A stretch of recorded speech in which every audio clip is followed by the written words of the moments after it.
Hey everybody, it's me again, Miss Guzman, and welcome to Inside My Classroom. As you may have noticed, we're inside of a new classroom. I got a new job this year. I am now the GT specialist over at another campus in my district, so I'm at a different campus with a different job title. So I'm going to have some new experiences for everybody, some things in the GT world, and I'll be team teaching this year, so I'm going to go over that. But today I'm going to talk about organization. I actually got a request from one of my viewers to do a video about what are some of the things that I do to organize in my classroom. So I'm going to talk about some of those organizational things and show you some of the things that I do that I use in my classroom. So the first thing that I have here is they're little plastic drawers. They came connected together. I try not to pull them apart so that they don't become too weak, but they're connected here. I'm here in San Antonio, Texas, so for me, I bought them at a store called Big Lots, but I know that they have them at Target and sometimes at Walmart, and you can get them on Amazon. They're perfect. This space right here, I put scrapbooking paper. I couldn't think of the name of it. I put scrapbooking paper, and I have double-sided tape to keep it stuck inside of there. Now, for my previous years, I had the period number for whatever period it was, like first, second, third, and then I had another basket because I had so many periods, so I had another one of these, and so I would have like 5th, 6th, and 7th, or whatever else I had in here. This year, because I'm in the GT specialist role, I just have the enrichment kids, I have advisory kids, and I have an ELA GT, and it's a block, so it's an 8th and 9th, so I see them 2 periods, but I only have 1 turn-in drawer. This, for me, becomes their turn-in drawer, where they're turning in all of their papers that I am going to grade that isn't going in their interactive notebook, okay? So right now I have things like pre-assessments in here.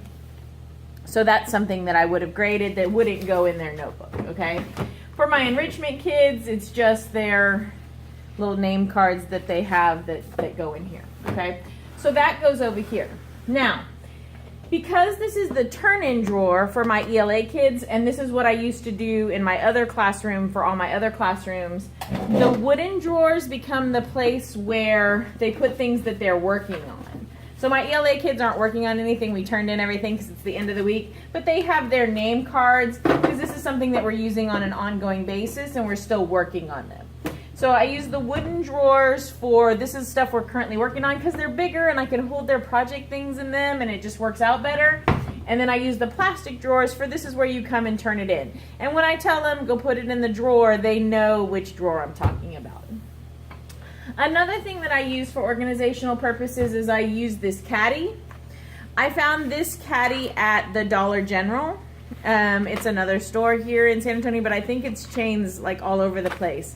So this Caddy has a long opening, and then the other side is divided into 2 openings. So as you see, it has the long, and then it's divided into 2. When I had a bigger classroom size with the different setup than I have now, I had 16 tables that held 4 kids each. And so I had numbered them all, 1 to 16. This year I only have 5 tables that hold 6 kids each. So it's different, so I only had to bring 5 of them, but that's what these are. And what I supply in them is I supply scissors, and I supply glue sticks in the little part, and then I have 1 set of colored pencils, 1 set of thin markers, and 1 set of the thicker markers in there. And then anytime that I find something on their table that they've left behind, like said pencil, I just throw it in there, and then if somebody needs it or somebody uses it, then it gets used, okay? And that just sits on the table, and then everybody shares those supplies. Another organizational thing I have are these baskets. I got these at the Dollar Tree. They have all different kinds of colors depending on what season they're in. So this one is for work of the day, and this one is for their warm-up, and I just train them in the beginning and they know. Last year I taped little signs to the front so that they would know what it was because I had more kids, and so there was more chances of kids like not listening and not knowing, but this time I have much fewer kids, so I didn't tape anything on the front, but I normally would tape like this is the warm-up and this is the work for the day, just because they don't always necessarily pay attention and know what's going on. Another thing I do, and we're going to have to kind of move the camera with me and go this way, I do the tubs from the Dollar Tree. Again, Dollar Tree tubs, and these are glue, and these are scissors. So in case I'm doing something, because the tables only have 2 and 2, so in case I'm doing something and the kids need more supplies, they have them available. So in this classroom, I have cabinets that are up top, and so I can put things in the cabinets that are up top, and they're pretty empty right now because I haven't started using them yet. I will as they're doing their year-long project. And so I just put the supplies up here, and then they're out of sight, out of mind until we need them. And then I usually have a classroom helper that comes and picks those kinds of things up. Now for me, this classroom is different. I'm teaching ELA this year instead of science. So, and I'm teaching the gifted and talented students. So I made a gaming center here. So if you can see, I have different kinds of games that they can play, from Jenga to Apples to this one is just kind of like a brain puzzle type game. This one is another kind of brain puzzle type thing. And then I have a crafting station as well, because they tend to like to make things. It's one of the things that my gifted students like to do. So just anytime I find these little things, or so I asked parents, and parents were really great. I just told them, hey, any of those crafting kids that your kids didn't want, that they got tired of, send them my way and we'll do that. So that's how I organized all that. I put all of that in one section. And then over in this section, I had another bookcase. And so I put their textbooks over here and some graphic novels for them to read. And I have like a reading crafting station right here with a table that I didn't use. It's meant to use for small group, and it was in here, but I have such a small group already that I didn't need it, so I turned it into a crafting. And then I have some of my flexible seating in here. So they have pillows, and they have a giant blanket that they can get out, and they can then use that in order to have some flexible seating and sit around the room and sit on the floor.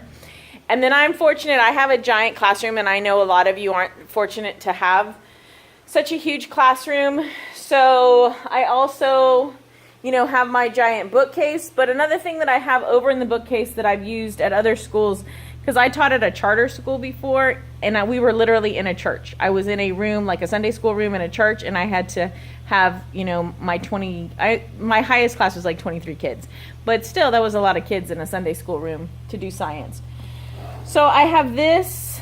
It's, again, another one of those drawer things. And it has, my grippers and my pencil top erasers and the pencils. And this one, it's seen better days, so I probably need to get another one, and I'm being cheap. But and then pink erasers, and then more other kind of erasers in it, so that the students can come and get something if they need something out of there. I've really liked these baskets as well to put things in, or like these little baskets. The kids have highlighters in there, so we do a lot of highlighting with our reading. And so I found that basket, I think at Ross, for like $2.97.